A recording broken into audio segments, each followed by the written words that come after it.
जने जी मन में हो जाए भैर दिया है हो, लेकिन हमरा एक रति गम नहीं है।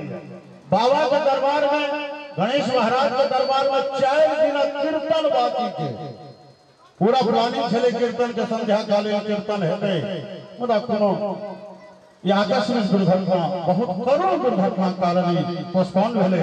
ई जे स्वीकार करलखिन भजन से बाबा अपने स्वीकार करलखिन, ताई से पहले अपने श्रीमान वरुण कुमार चौधरी और सकरनी जैठ हम देख रही है प्लास्टर वाल पुट्टी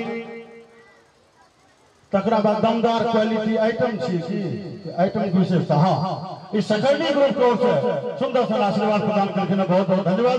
और सामान्य श्रोता जाय मुख्य कलाकार के अपने देखा ले लाए जी श्रीमान अरविंद सिंह के सुनक ले लाए जी, उनका हम मंच पर बजावी बोला ताई से पहले एक अपने क्षेत्र उदीयमान प्रतिभा के मंच पर लावी श्रीमान मंटू मिश्रा जी के दूटा प्रस्तुति निवेदन करी जे दूटा प्रस्तुति संग मंटू जी मंच पर आवे और तकरा बाद अरविंद जी सादा रामकृष्ण मंच पर और संगे कही जो शोभा भारती जो एबेरा के भजन के मुख्य आकर्षण छली है उनका सेहो आमंत्रित करब। और ताई से पहले श्रीमान मंटू मिश्रा जी।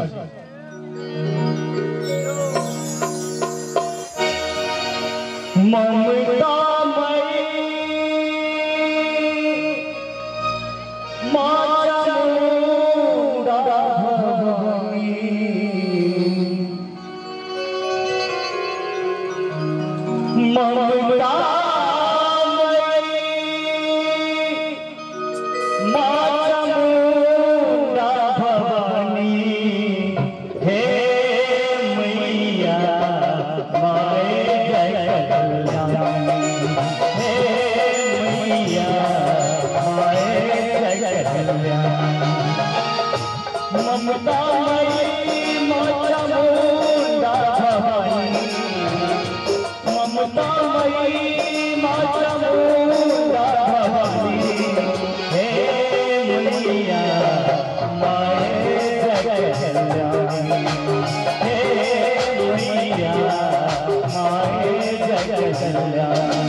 अपने संग जानकारी दी ये गीत हम अपने सबके बीच में डाक लो। एक गीत के रचनाकार श्रीमान प्रोफेसर राम सेवक ठाकुर जी छथि, इनके कृपा से गीत लिखल गेल और गीत हम जनै छी।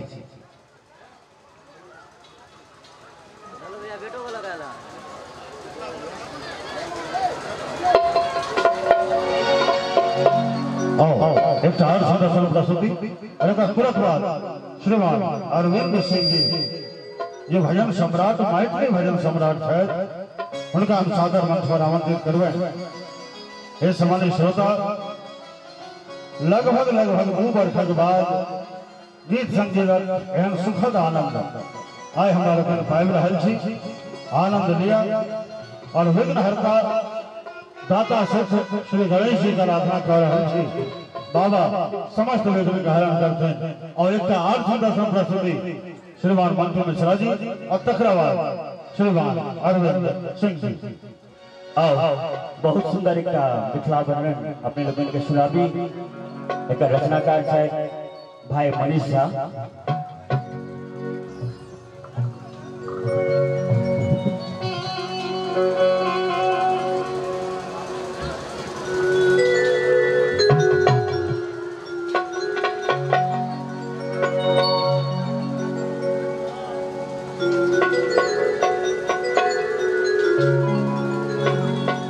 मिथिला धाम हमरे गाम हमरा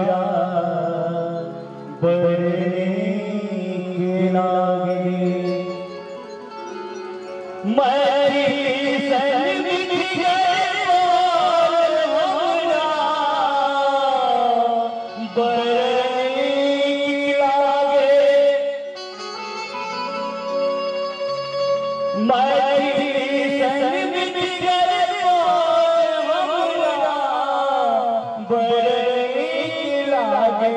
मिथिला धाम हमरे गाम हमरा बड़े लागे। मिथिला धाम हमरे गाम हमरा बड़े लागे।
लहे सका विद्या बजा माटी के साथ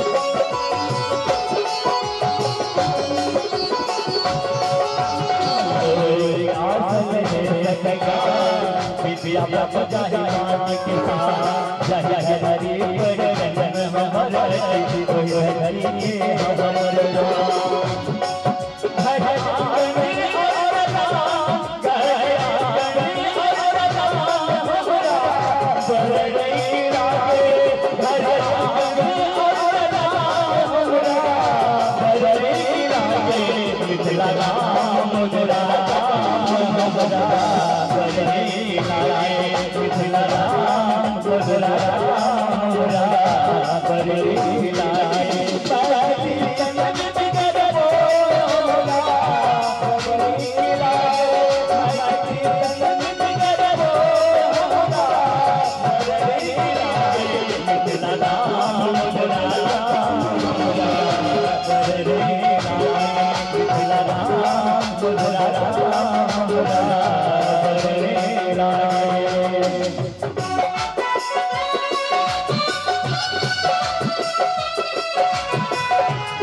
छोड़ी बहुत सारा